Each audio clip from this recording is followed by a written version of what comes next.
So without further ado, I will let the band take it from here. They're gonna each speak. We have a interpreter somewhere here. There you go. Good to see you. So they'll each speak first, and then the interpreter will come back up and interpret what they just said. They're not going to take any questions. They're just going to come here and give some words, and then we'll start the briefing. Thank you. Go ahead, guys. Thank you, Karine, for your kind words. And hi, we're BTS, and it is a great honor to be invited to the White House today to discuss the important issues of anti-Asian hate crimes, Asian inclusion, and diversity. 네, 오늘은 AANHPI 헤리티지 먼스의 마지막 날입니다. 저희는 AANHPI 커뮤니티와 뜻을 함께하고 기념하기 위해 오늘 백악관에 왔습니다. 네, 최근 아시아계를 대상으로 한 많은 증오 범죄에 굉장히 놀랍고 또 마음이 안 좋았는데요. 이런 일이 근절되는데 조금이라도 도움이 되고자 오늘 이 자리를 빌어 목소리를 내고자 합니다. 네, 오늘 저희가 이 자리에 올 수 있었던 것은 저희의 음악을 사랑해 주시는 다양한 국적, 언어, 문화를 가진 저희의 팬, 아미 여러분들이 계셨기에 이 자리에 올 수 있었다고 생각합니다. 정말 감사합니다. 네, 한국인의 음악이 서로 다른 언어와 문화를 넘어서 전 세계 많은 분들께 닿을 수 있다는 게 아직까지도 좀 신기하고 근데 신기한 것 같습니다. 그리고 이 모든 걸 연결을 시켜주는 음악이란 건 좀 참으로 훌륭한 매개체가 아닌가 싶습니다.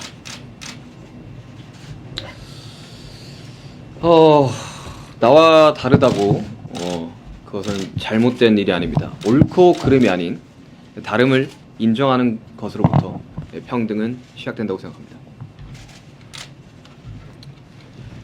네, 우리는 모두의 각자의 역사를 가지고 있습니다. 오늘 한 사람 한 사람이 의미 있는 존재로서 서로 존중하고 이해하기 위한 또 한 걸음이 되기를 바랍니다.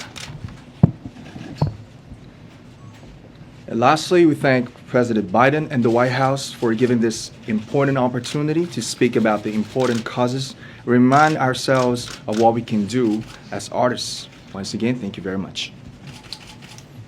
I'll provide an interpretation in Korean and English. 우리말과 영어로 통역 간략하게 전달드리겠습니다.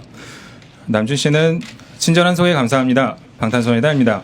오늘 백악관에 초청받아서 반아시아계 혐오 범죄, 그리고 아시아계 포용, 그리고 다양성에 대해 논의하는 자리를 가지게 되어 정말 큰 영광입니다. Jun said today is the last day of the AANHPI Heritage Month. We joined the White House to stand with the AANHPI community and to celebrate. Jimmy said we were devastated by the recent surge of hate crimes, including Asian American hate crimes. To put a stop on this and support the cause, we'd like to take this opportunity to voice ourselves once again.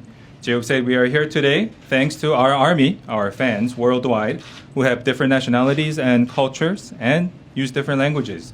We are truly and always grateful.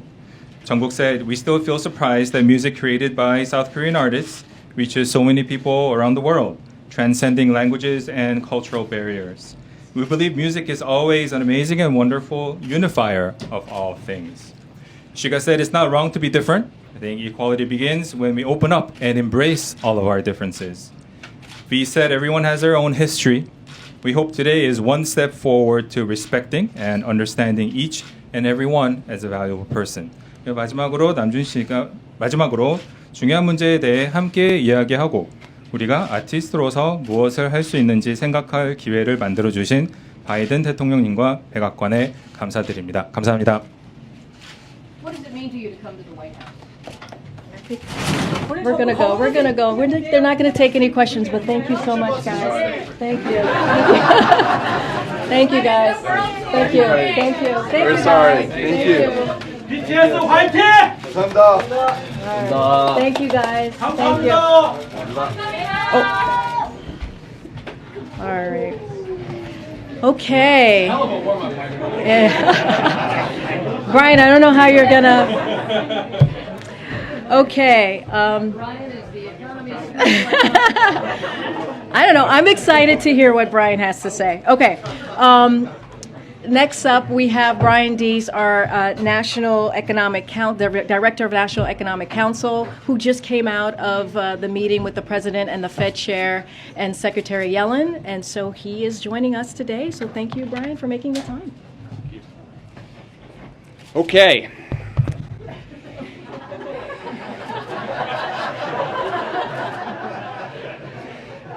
So I get to go home and tell my kids that BTS opened for me. I did not expect that when I woke up this morning. And I know that you're all here to talk about trimmed mean inflation, and you're as excited about that as you are for them. So thank you for hanging in here. I just wanted to provide a little bit of context to the economic focus of the day. As you all know, the President just concluded a meeting with Chair Powell, along with Secretary Yellen and myself. It was a very constructive meeting focused on the outlook for the U.S. and the global economy. And I won't go into detail of the private meeting other than to reinforce that the President underscored to Chair Powell in the meeting what he has underscored consistently, including today, that he respects the independence of the Federal Reserve and will provide the Federal Reserve the space and the independence that it needs to tackle inflation. Also today, the President published a op-ed in the Wall Street Journal, and I will just give you a little bit of context for that piece and how we are thinking about economic priorities here. So 4 quick points. The first point is there is no question that the global economy right now faces a range of significant challenges. Inflation is first among them. It is a global challenge. We learned, for example, today that inflation in the euro area hit an annual rate of 8.1%. And it is a challenge that the President understands is hitting American families and creating anxiety and also economic hardship. As he said, he gets this. The second point is that as the President is making fighting inflation his top economic priority, it is really important that we recognize that we can take on inflation from a position of relative economic strength. That is true if we look in the global context. Few countries are better positioned than the United States to make this transition and navigate this transition that the President talked about today from historically strong recovery to more stable, resilient growth. If you look, the reason why we have those economic strengths is the strength of our recovery, the historically unique strength of our recovery. At the center of that is the labor market. You all know the statistics. I won't belabor them, but suffice it to say we have the strongest labor market in modern history, which is not only creating job opportunities to move into new careers with better pay for millions of Americans, but it is also pulling more people into the labor force. And in fact, we've seen the most rapid labor force participation rebound among prime age workers of any of the last 4 recoveries. And we're also seeing that in terms of the strength of household balance sheets as well. Savings is up, debt is down, bankruptcy filings remain near pre-pandemic lows, eviction filings are 30% below their pre-pandemic levels. All of these are sources of economic strength from which we can now focus on bringing prices down. The third point, this was an important piece of this, which is that the President's talking about this transition and growth. As we move through this transition, our economic growth should look different than it has in the historic recovery phase. We've run this first leg of the race at a very rapid clip. That has put us in this strong position relative to our peers. But this is a marathon, and we have to move and shift to stable, resilient growth. And that's why the President's outlining the plan that he wrote about today, which is something that he has been focused on here for some time now. Core to that are the 3 elements that he flagged. The first is nominating quality people to the Federal Reserve. He has done that. He got an opportunity to speak with Chair Powell today.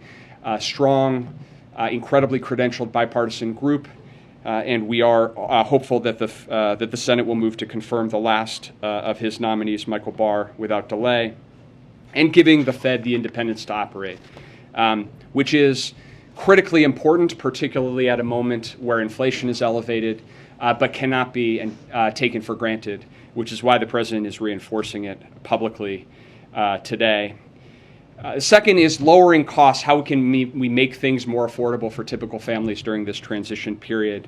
And the third is lowering the federal deficit, which will help to ease price pressures in the economy. That is, on those second and third, that is the focus, the President's economic focus, the focus of our economic team.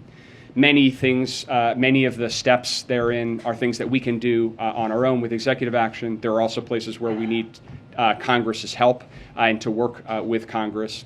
But that is our overarching focus when it comes to the economy right now. So that is the context I want to provide. Happy to do whatever Karine tells me to do. Brian, one trade-off to fighting inflation may be a change in the unemployment levels. What level of increase in unemployment does the White House see as acceptable in order to obtain lower inflation? Well, I think that one of the things about this transition, and we are in this transition, one of the things about having the strength of the labor market recovery that we have had to date is that we are uniquely well positioned to actually move toward more stable labor market gains or gains more consistent with periods where we have had this level of unemployment in the past. And we can actually take on inflation without having to sacrifice all of those gains. And so you see that, for example, in the high rate of available jobs per worker. That can, and you've seen that start to moderate somewhat. So one of the ways that, for example, businesses can reduce their demand if that is necessary is to bring down the number of open jobs they have available. But that is, I think that the bottom line is we have a very strong labor market, and that is not only a source of strength for millions of people who are getting jobs at higher wages. It has helped to strengthen household and family balance sheets as well. So part of the reason why we have seen savings elevated and we have seen credit card payments and other debt service payments come down to historically low levels is because of the strength of the labor market. So that positions us relatively well going into this period of transition. Just one follow-up. The President emphasized, and you just emphasized, his respect for the Fed's independence. Is he happy with what the Fed is doing?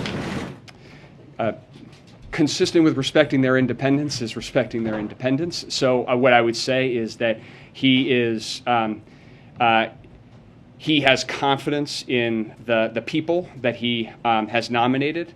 He is grateful to the Senate to confirming 4 of his 5 nominees, and he is focused on actually giving them the space to make those independent judgments. It certainly is the case that the President has identified inflation as his top economic priority, and he agrees with the assessment that the team at the Federal Reserve is making and that Chair Powell is making as well. But part of providing that independence is to stay out of the business of commenting on tactics, timing, or otherwise on the monetary policy side. So you can expect that from us going forward. Okay. A follow on that. If he's confident in the team that he's put there, is he confident that they will be able to deal with this enormous challenge, which is taming inflation and not putting the economy into a recession?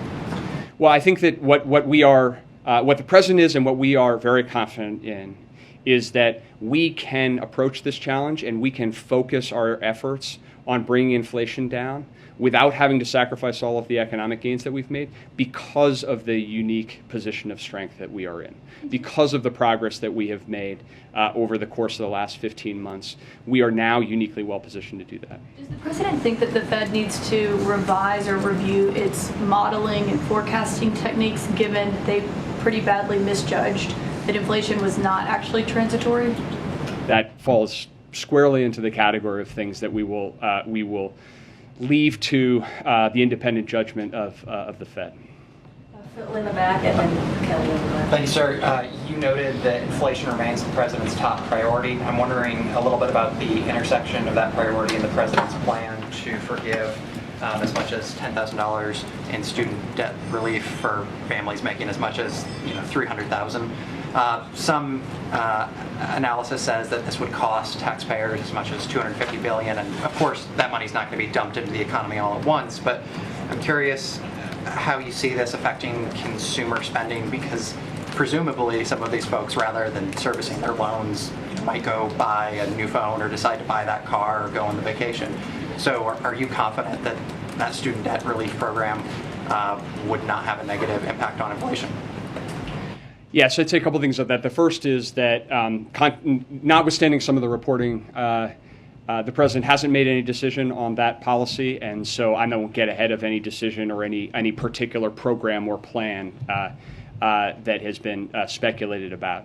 Broadly speaking, if you look at those who hold student debt, principally people who went to public colleges, principally people who, when they were going to college, had 2/3 of which their family income was less than $50,000 per year, and many of whom are struggling economically in a position of having to repay that debt. When you look at the question of the macroeconomic impact, I would say two things. One is it is a function of a number of those policy design parameters, including the repayment. So today there is a moratorium on repayment of student loans, and so the resumption of payments would interact with any potential debt cancellation. From a macroeconomic perspective, number one. And number two, if you look at the impact of almost any proposal, because of the point that you made, notwithstanding the cost of any proposal is the economic impact of any proposal would be across the course of years or a couple of decades, and so the impact on inflation in the near term is likely to be quite small, but. Again, because the president hasn't made any decision, and we're not talking about a specific plan, I won't speculate specifically, but I think most of the analysis suggests that the near-term impact would be pretty small. As you're putting together sort of this outreach today with the op-ed, with the message that you and other colleagues have been putting out there, is implicit in that sort of acknowledgement that you have not been telling the story of the economic picture in a way that has been satisfactory to the president? I think what this underscores is actually an ongoing commitment by the president to both train his focus on what is the most important thing for the economy and to communicate that as well. So I would point you back to the President's State of the Union, where the president said that my priority is lowering costs and lowering the deficit.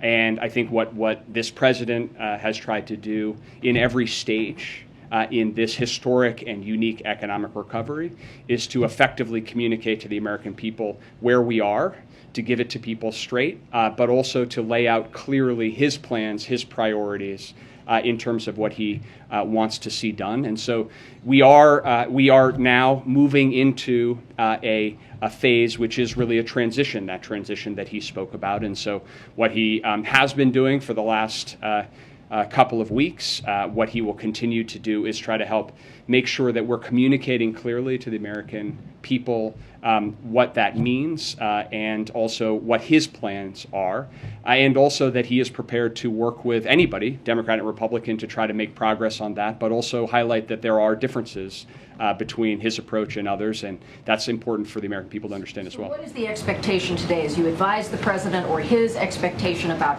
how long prices will be at these high levels, 40-year levels, how long inflation will be here? Well, there is uncertainty, and I will leave the predictions to forecasters. I think you and others have seen most major forecasters out there and their projections, most projecting that we will see moderation in inflation over the course of the year. What I can say and is important with respect to, for example, the op-ed that the president wrote today, is that the president has a clear approach and priorities with respect to tackling inflation. And the more progress that we can make on that plan, the more progress that we can make in lowering costs and making things more affordable for families right now, the more progress we can make in building on the historic deficit reduction we've already seen this year, then the better off we'll be, the better positioned we'll be to actually see that moderation happen more quickly. So that's our focus. Our focus when we're thinking about policy, particularly fiscal policy, is how can we make more progress on that front, understanding that there are a lot of predictions out there. Just a couple more, Josh. Thanks, Brian. Chair Powell has said there are limited tools that the Fed has to deal with supply shocks, like what we saw from Russia's invasion of Ukraine, the lockdowns in China over the coronavirus. Given that limitation, do you believe the U.S. is well insulated and protected against future supply shocks that could cause prices to rise, as we've seen with gasoline? Or do you think additional action is needed with Congress in order to provide that protection? Well, I would say a couple things. The first point that I made and underscored is we do face serious global challenges right now. And the supply chain disruptions, the ongoing supply chain disruptions emanating from COVID and China most recently are significant. Likewise, the implications on the energy market of Russia's invasion of Ukraine are significant and ongoing. And so absolutely, those are significant global challenges. They are affecting energy prices and food prices globally. They are affecting supply chain distribution systems globally. That is point one. Point two is we in the United States are better positioned to actually navigate through those challenges than almost any other country, in part because of as I've said already, the strength of our economic recovery, in part also because of the work that we have done, for example, on the supply chain side over the last 9 months of consistent, focused effort working with all different parts of our supply chain. We now see, for example, the fluidity, what's known as how fast containers can move through ports, for example, and get from a ship all the way to the end. That we have seen significant improvements in that fluidity across time, which puts us in a better position to navigate potential new supply shocks, but they pose ongoing challenges. Third, there are places where we could absolutely use Congress's help, and we could use it urgently. And so when you think about some of the core challenges we have with respect to supply chains, they circle back to the issue of semiconductors. And we remain extremely vulnerable to the supply chain fragilities associated with semiconductors. Notwithstanding everything we have been through in this pandemic crisis, we still don't have a dedicated supply chain office within the federal government that is funded adequately to actually take on, map, and aggressively go at these challenges. Now, we've made historic progress notwithstanding that, but we could use Congress moving to provide the resources and the funding and the authorities that are in the bipartisan innovation bill that is now in conference. So that's one place where we are hopeful, working very closely with Congress in an effort to try to get that done, and that would give us more tools to keep building our resilience to these types of global shocks. Josh, Catherine, and then Thank you.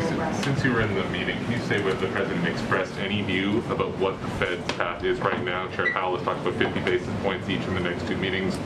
Did President Biden weigh in at all on whether he thinks the Fed needs to go faster, slower, just about right at all in the meeting?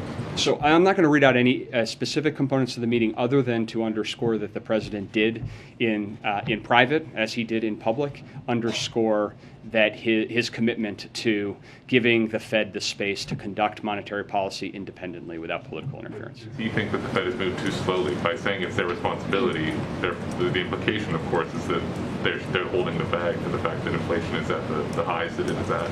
I think by saying it's their responsibility, what the president is doing is acknowledging and underscoring the pivotal role that the Fed plays institutionally, and that monetary policy plays in the process of bringing prices down. That's a core mandate that the Fed has, and that he not only respects but is willing to underwrite. That independence matters, and being insulated from political interference matters. That's not an approach that the previous president took to this issue. It has not been an approach that presidents in the past have taken, and this president has underscored and is underscoring that he will do that. And I think that that's what you should take away from his acknowledgement of the responsibility that the Fed has. Did tariff reviews come up at all, or can you give us the latest on that? The recalls, of course, that easing tariffs on imports from particular countries could be one measure that would cool inflation here in the U.S. I know it's an issue of discussion. I don't have any update to share today. Just following up on Josh's question on tariffs, is there any timing you can give us on a decision specifically on the China tariffs? Nothing specific on tariffs today. I wanted to ask you about budget reconciliation. About the what? Budget reconciliation. What do you view as the right revenue to spending ratio to combat inflation? Well, I think what the president has said and is underscoring today is that we have a real opportunity to lower costs and lower the deficit. And that we can actually do those two things together in a way that will create a more competitive economic environment and actually increase incentives for businesses to invest in the United States by pairing tax reform with measures to lower costs for families.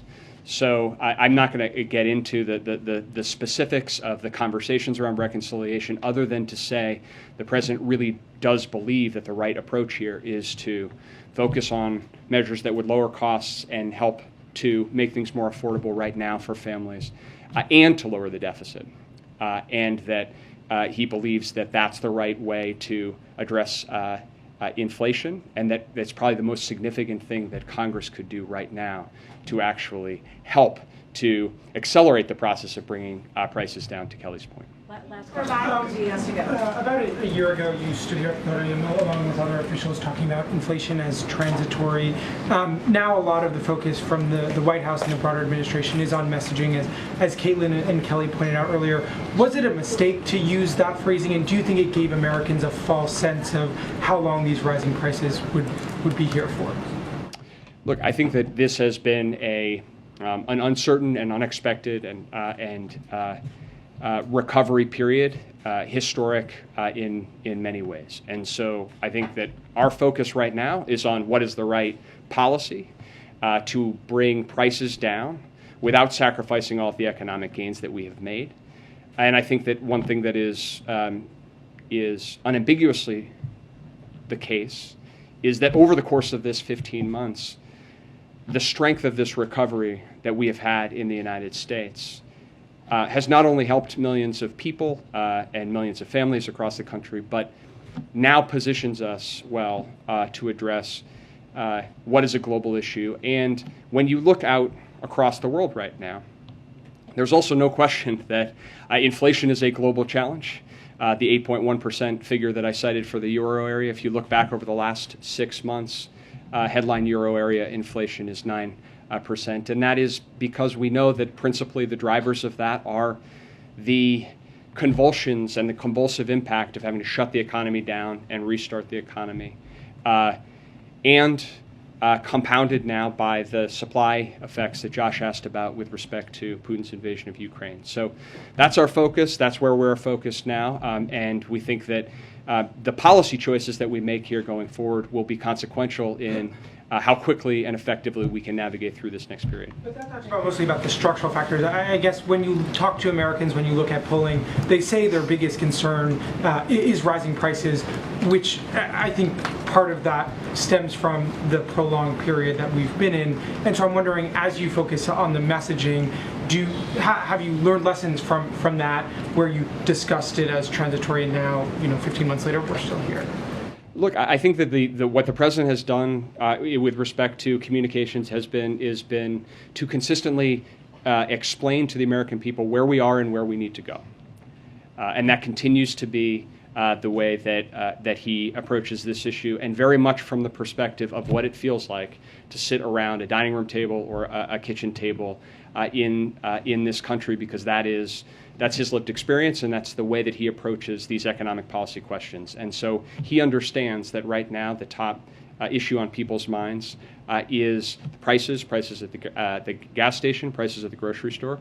And he's made very clear, and he's communicating very clearly that that's his top economic priority, and that we can address this from a position of strength, and that we can make this transition to stable growth without sacrificing all of those gains if we make the right decisions going forward. And so that's what he will continue to do. It's certainly what we'll continue to do in serving him.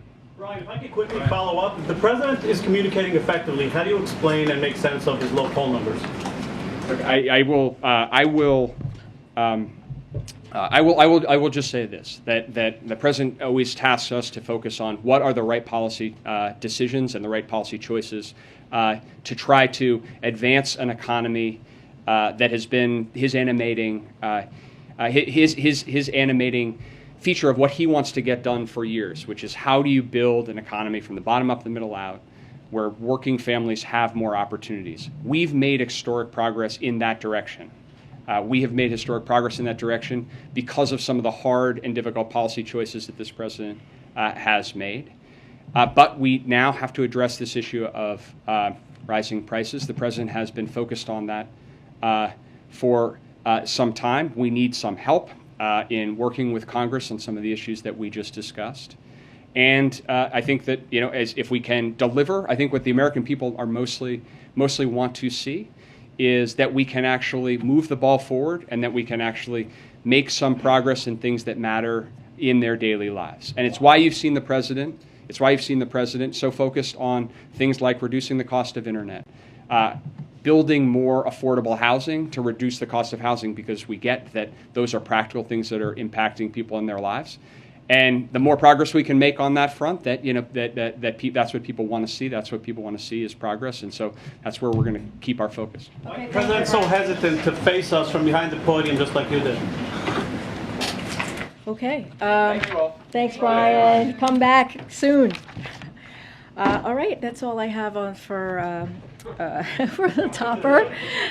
Oh, we could no. Go ahead, Josh. Why don't you kick us off here? Great. Thanks. One sec. Two subjects. First, could you offer some clarity on what President Biden meant when he said we're not sending Ukraine rocket systems that could strike into Russia, since even short-range missiles could fly over the border if they're fired nearby? And is the White House concerned that sending a rocket system could be considered escalatory? So let me first say that those systems continue to be under consideration, so I don't have anything to preview on anything specific there. But as the president said, we won't be sending long-range rockets for use beyond the battlefield in Ukraine. But right now, I don't have anything to preview for you today.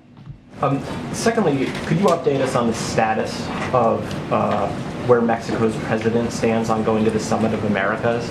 It's the first time we've hosted since 1994, and what does this controversy say about the U.S. relationship with Mexico? So, I don't have anything to share or anything to confirm about anyone's attendance. We don't have a final list. Once we have a final list, we'll be sharing that. Look, the president is looking forward to hosting, as you just said, the first one in a long time. It's the 9th Summit of the Americas in June, just a few days away, and values the opportunity for leader-to-leader, civil society and private sector engagement to advance our goals and find common ground. He views the summit as an important opportunity for leaders and key stakeholders to come together to address the core challenges facing the people of the hemisphere. No other part of the world impacts the security and prosperity of the United States more directly than the Western Hemisphere, and we are joined not just by geography, but also by economic ties, democratic principles, cultural connections, and familial bonds. I don't have a list to confirm or any invites or decisions that's been made. That's up to clearly the individual leaders. Hello. Hello. Happy to. I feel like it's been a long time. Just to follow up on that, has everyone who's going to be invited to the summit been invited? We're still working through some of the invites. We just don't have a final list. And we have said, once we have a final list, we'll share that. Can you elaborate on the president's promise earlier today to meet with lawmakers on new gun laws, when or how that would happen, and whether there are any preconditions on when or how he'd meet with them? So the president is look, he's been calling for action for some time. What we have seen, in particular these past 2 weeks, with these mass shootings in Buffalo, and we saw the president go to Buffalo and grieve with the family there. We saw the president and the first lady just this past Sunday go to Texas to grieve with the parents there. And it is heart-wrenching what we're experiencing. This is an epidemic, the gun violence that we're seeing across the country, and we have to do something, and we have to continue to make efforts to act, to protect our kids, to protect people going to the grocery store. The president has made this one of his priorities from the first day that he walked into this administration, and now he's calling on Congress to act. And so he is hopeful. He wants to make sure there's action. The White House, we have our White House team that is in constant communication with Congress on an array of issues, including this one, because again, this is a priority, and he wants to continue to make sure that he continues to voice his concern and what needs to be done next. Look, the president has done everything that he can from the federal government. We are looking at other executive actions that we can possibly do. This president has done more executive actions at this point than any other president, but it's not up to him alone. He cannot do this alone. This is what you heard him say to Kelly O yesterday. And so Congress needs to act so we can have federal law legislation on the books so we can stop this epidemic that we're seeing across the country. What other executive actions would be under consideration if you just said he's done everything he can do? Well, we're looking to see what else can be done. To be clear, we have done, as you've heard us say, we have done the ghost guns. The stemming of the flow of ghost guns is something that the president has done through executive action. If you look at ghost guns, they are not regulated. There's no serial number connected to them. They are the weapons of choice when it comes to terrorists and criminals. This is something that we have seen more and more pop up across the country, and so he put out an executive order through the Department of Justice to make sure that we do everything to stem ghost guns being out there. He's taken more efforts to take on gun traffickers and make sure that they are held accountable. He used the American Rescue Plan, which, by the way, no Republican voted for, to make sure that we put police officers back in the streets, who many of them lost their jobs during the COVID pandemic. And so there's $10 billion that we announced that cities have used to make sure that they are using that funding, or said they have used that funding for gun violence. These are the actions that this president has taken. And now he's calling on Congress to take action. He's calling on Congress to take a vote so that we can protect families and communities. No, nothing's scheduled yet. I don't have anything more to preview. He said yesterday himself that they are looking at other options on executive actions. But again, he's done more than any president at this time. One other thing I wanted to just clarify, something he said on Friday during his address at the Naval Academy. The president was born in 1942, graduated from the University of Delaware in 1965. In his address, he said he was appointed to the Naval Academy in 1965. Was he? Was it in 1965? So I did not hear that part of the speech, so I would have to. Okay, I did. I missed. A lot of writing about it. No, I hear you, Ed. I hear you. I have not. I need to read it myself and just go back and see what you're talking about exactly. I can't speak to it right now. Okay. Thank you, Karine. Canada is making it impossible to buy, sell, transfer, or import handguns anywhere in that country. Would President Biden ever consider a similar restriction on handguns here? So, we'll leave it up to other countries to set their policy on gun ownership. The president has made his position clear. The United States needs to act, as I just laid out. He supports a ban on sale of assault weapons and high-capacity magazines, and expanded background checks to keep guns out of the dangerous hands. He does not support a ban on the sale of all handguns, to answer your question. Okay, thank you. In some places in this country now, a gallon of gas costs more than people on the federal minimum wage are making in an hour. What does the White House want these people to do? Just stop driving to work? Look, the president understands what it feels like. Deese just spoke about this. Brian Deese was just here and talked about how he understands what it means for people who are sitting at their kitchen table and see gas prices go up. He understands that feeling personally, or seeing prices of groceries go up in the grocery store. This is something that he is inherently aware of, and he is doing everything that he can. As Brian Deese was just here, his economic advisor, one of his top economic advisor, laying out what he is planning to do or continue to do to make sure that we lower costs at the gas pump. Brian also said that we are dealing with an unprecedented time with global challenges that we have never seen before. And that includes clearly the pandemic, that includes Putin's tax hike that we're seeing this past couple of months, that has had an effect on gasoline prices. $1.50 went up since Putin has amassed his troops on the border of Ukraine. These are real, global issues that has led to this moment. But the president is doing everything that he can to make sure that we address this issue. And you just mentioned Putin a few times as a reason for recent inflation. Do you guys think that any part of inflation this year is because of President Biden's spending plans, or is it all Putin's fault? Well, what I can say is we are, and Brian just spoke to this, we are at a historic place when it comes to the economy, when it comes to unemployment being at the lowest that we have seen in some time, when it comes to the president creating more jobs in his first term, his first year, than any other president, more than 8.5 million jobs. Now we're going to a place where we're going into transition, where we're going to see an economy that's more stable, that's more steady. So that's because of the American Rescue Plan that the president signed into law, that no Republican signed or voted for, I should say, and all of that work that he's done the first year has led us to a place where there are more jobs out there, more jobs are being created, that we are in a place where we're seeing economic growth. Now, and also, as I've stated, this is an unprecedented time with COVID. This is an unprecedented time with the war. And so that Putin has created and started on Ukraine. And so we have seen, data has shown us since these past couple of months, since the war, we have seen an uptick on gas prices.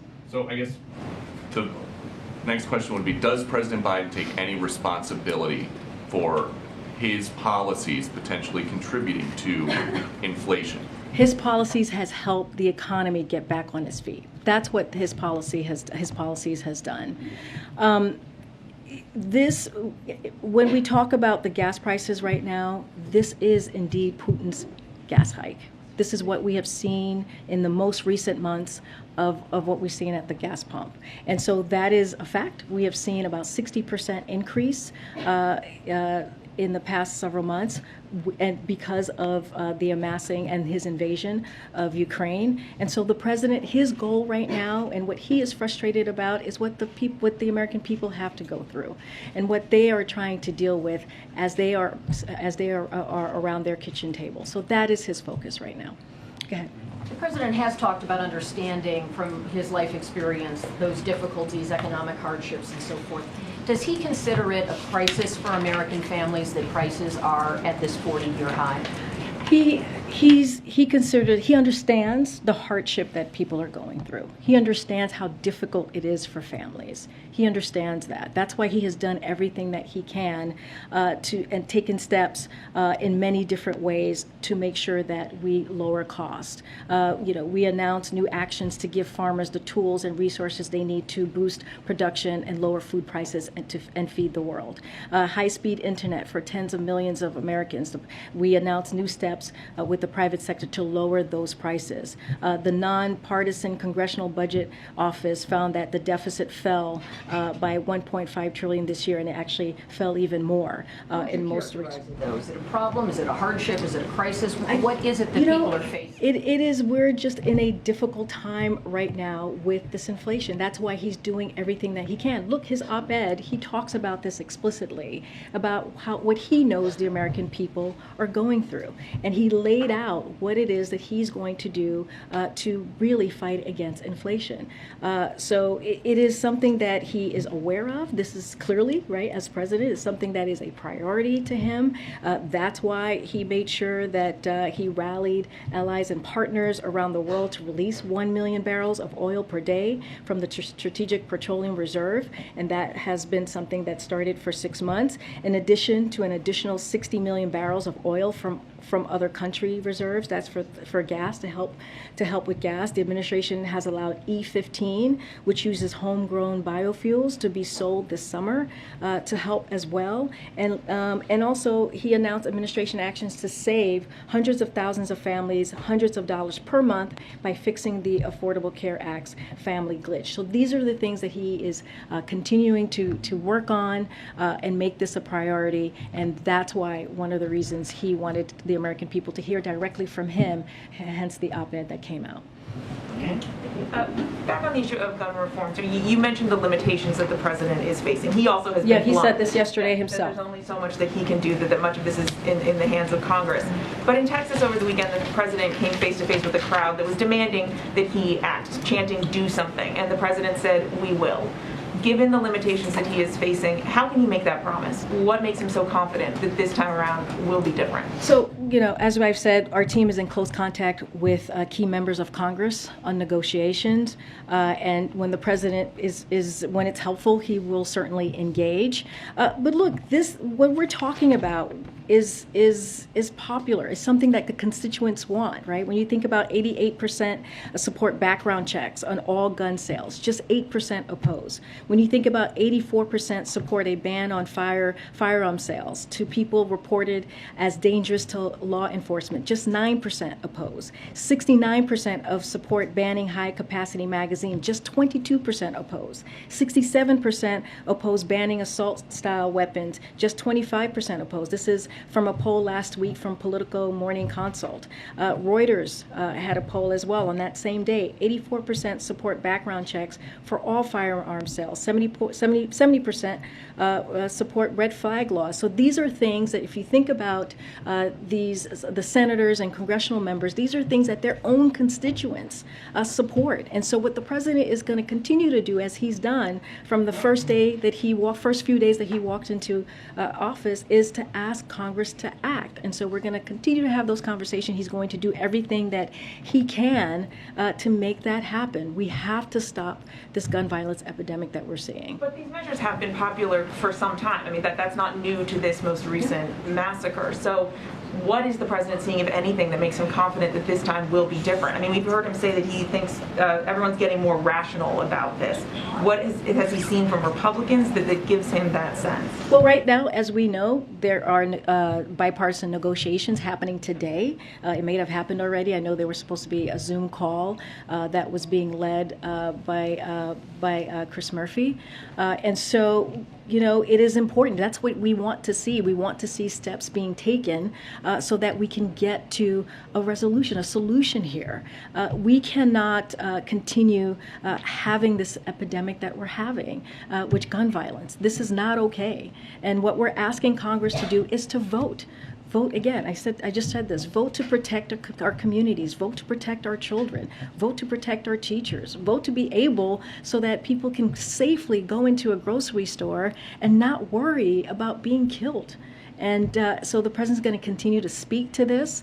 He's going to continue to use, the platform that he has. But again, he has done more on executive action in his first year than any other president has, in particular at this point. How would you gauge his level of confidence that vote is actually going to happen? Look, we're going to continue to try. I can't speak to how people are feeling in Congress. That's something that they have to answer, or where they are with the process. What we're going to do is do our job from here and having those conversations. As I mentioned, his team is talking to folks on the other side about negotiations, and we're going to continue to call for action. Can we come back to the back? I'm right here. Thank you so much. I have a BTS question and also a Taiwan question. A BTS question? Yeah, Okay. first of all, they've been here for a few hours, just wondering if they're filming a music video on site or anything like that. And also, any substantive policy recommendations to the president about combating discrimination and hate crime? Well, right after they were here, they did go to meet with the president. Clearly, I don't know what conversation was had. Usually we try to keep those conversation private. You heard from them directly about how important it was for them to use their platform to be here to talk about issues that matter to them, in particular the anti-Asian hate that we have seen across this country these past few years. And so this was an important moment for them. I spoke to them before they came out. They were thrilled to come out and make sure that you heard directly from them of why they were here. I don't have much more to share. As you know, they're having a meeting right now with the president. So moving on to Taiwan, Senator Duckworth is in Taiwan today, and China has sent 30 overflights to Taiwan. Is this seen as a threatening move? And can you just illuminate, what Senator Duckworth is doing over there, what the point of this mission is? Yeah, I cannot speak for Senator Duckworth. You would have to reach out to her office. I don't have anything to say on why she's there. Is that something you see as threatening? It's something that we're monitoring. I don't have any comment on that at this time, but clearly these are things that we keep an eye on. Can I ask you a question from the back? Thank you so much. The president said yesterday that he believes Senator McConnell is a rational Republican. Senator McConnell said today that the group of lawmakers that are talking about guns in the wake of Uvalde are talking about the problem, which is, quote, mental illness and school safety. Does the president agree that that's the problem here? So, look, when the president said that, he believes that there are some rational Republicans in the Senate who can come together and work on a bipartisan bill. Mitch McConnell is one of those folks. He does not believe, and we've talked about this. He's talked about this. We are the only country that is dealing with gun violence at the rate that we're dealing, and other countries have mental health issues. So what's the problem here? And so the problem is with guns and not having legislation to really deal with an issue that is a pandemic here in this country. And so that is not his focus, obviously. And when it comes to schools, and I don't know what he said specifically about schools. I know there's been conversation about hardening schools. That is not something that he believes in. He believes that we should be able to give teachers the resources to be able to do the job that they're meant to do at schools. And this is something that he's been focusing on since he was a vice president. So those are two things that he does not agree on. But look, he thinks there's a way to potentially come for senators to come together and Congress to come together. They need to act, and that's what he's going to continue to call for. Even though he disagrees with the top Republican in the Senate on what the problem is here.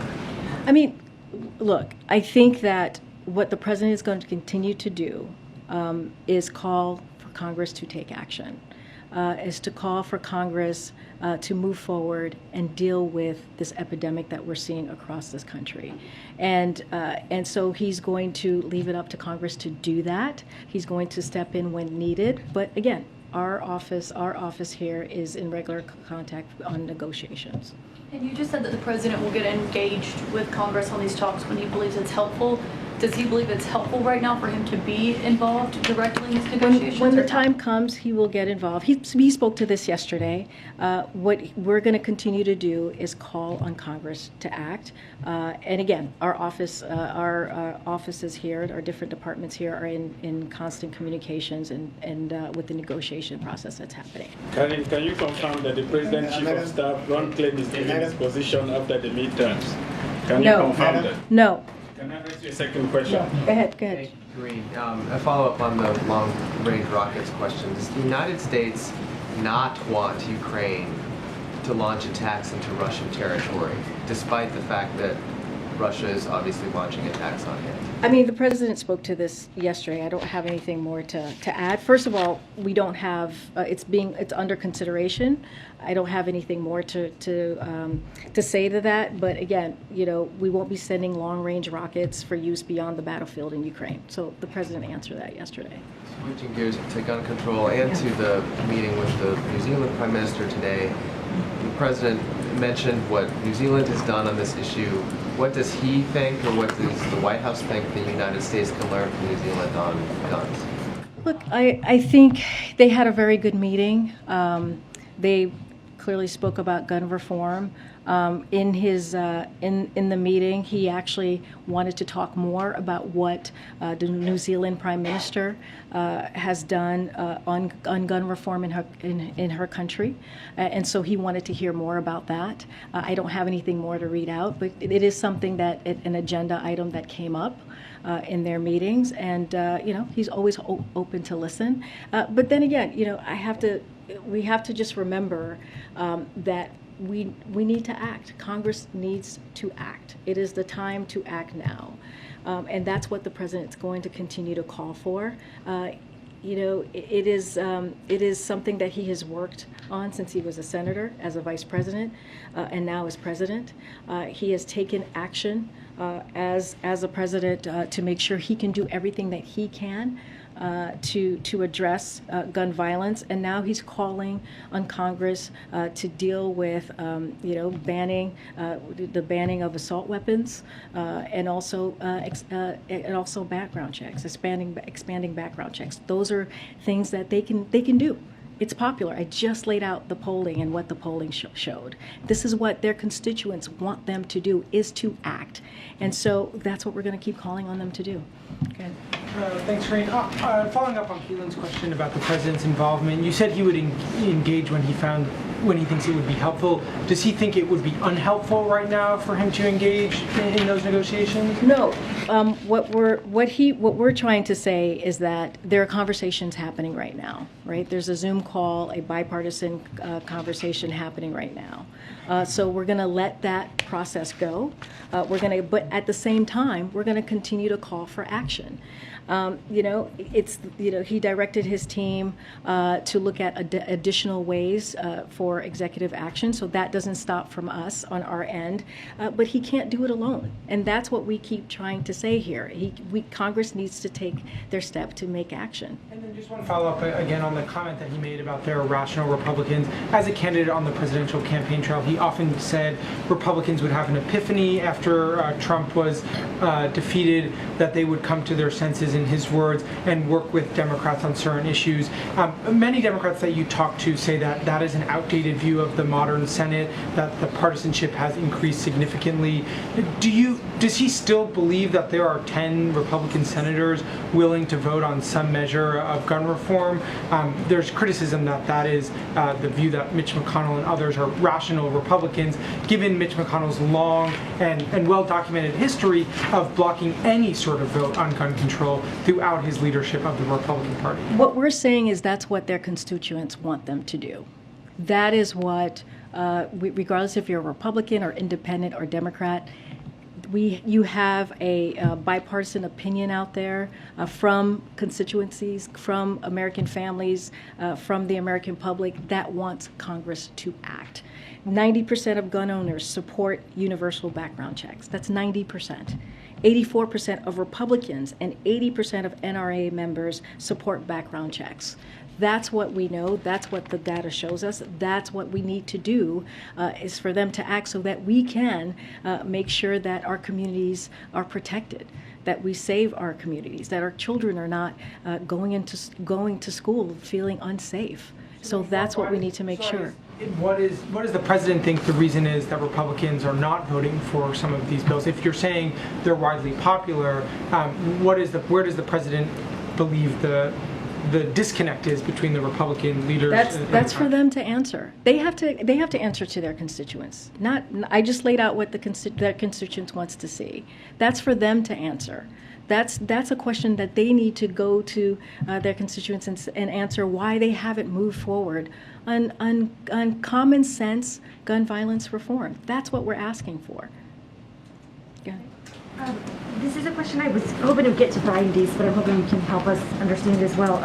Earlier today, Larry Summers told the Washington Post essentially that a soft landing seems, in his views, particularly unlikely. And we heard Brian suggest, I think, a rather rosy picture of being able to move out of this inflationary period. I guess I want to understand from you all, what makes you so confident that a soft landing is possible, and should we be anticipating as a public that there will be a rocky economic period coming forward? I mean, I guess I just want to understand what makes you all think. Look, and this is what Brian Deese set up here, and I think he would say the same thing to this question, is that we are doing everything that we can to deal with what the American public is currently have in front of them, right? With these high gas prices and inflation, and we are taking every step that we can, taking this very seriously to make sure that we bring down inflation and we deal with inflation in a way that the American public feels this. And we feel that if we are able to do that, continue with the 4 steps that the president talked about in his op-ed today, that we will get to a place where the prices can come down and we can deal with inflation in a real way. And so I guess, the outlook, though, is that a recession, when you look at inflation historically at this level, a recession is naturally followed, you would say, within 2 years. And so why would this time be any different? Well, as we have said, we're dealing with a transition, right? We're dealing with an economy that has really bounced back. More than 8.5 million jobs have been created. We've seen unemployment go down, and now we're in the transition period where we're going to be in a place where it's more stable and more steady. And so that is our focus. That's where we are currently, and that's where we're going to be moving forward to. Final question. I'll take one question. Yeah, thank you. The gunman suspects in both Buffalo and Texas were 18 years old. Would the president's support or be open to raising the minimum age for purchasing a gun to 21 years old? This is something that Congressman Kinzinger, a Republican, said would be a no-brainer on Sunday. And so it seems like something that would have maybe out of the gate some bipartisan support. Does the president support that? Well, I'll let the president's words speak for himself. He said last week that an 18-year-old should not be able to be purchasing a gun, an assault weapon that we saw this 18-year-old do in Texas. And so I'll just let his words stand for itself. And so he would sign such a bill into law if it were passed. I'll just let his words stand for itself. I'll take one more. On the rocket systems, can you talk at all about how did the U.S. balance the need to help Ukraine without putting the country at risk of a direct conflict with Russia? I mean, again, we don't have anything to announce at this time. What the president said stands as of today. I don't have anything more. It's under consideration. I just don't have more to share on that. Guns, Karine, on Saturday, gun control advocates are marching in D.C. and cities around the country. Will the president take part in these gun control events in any way? Wait, can you say that again? I missed the first part. Is doing an event in D.C. and around the country on Saturday. There'll be this coming marches. Saturday. Yes. Yeah. Or it's Saturday. Yeah. And is it Saturday 11th? I'm sorry, I don't know my dates. June 11th. He's doing it on June 11th. Will the president take part in this in any way? I don't have anything to preview for you about his schedule this weekend. Okay. Thanks, Karine. Thank you.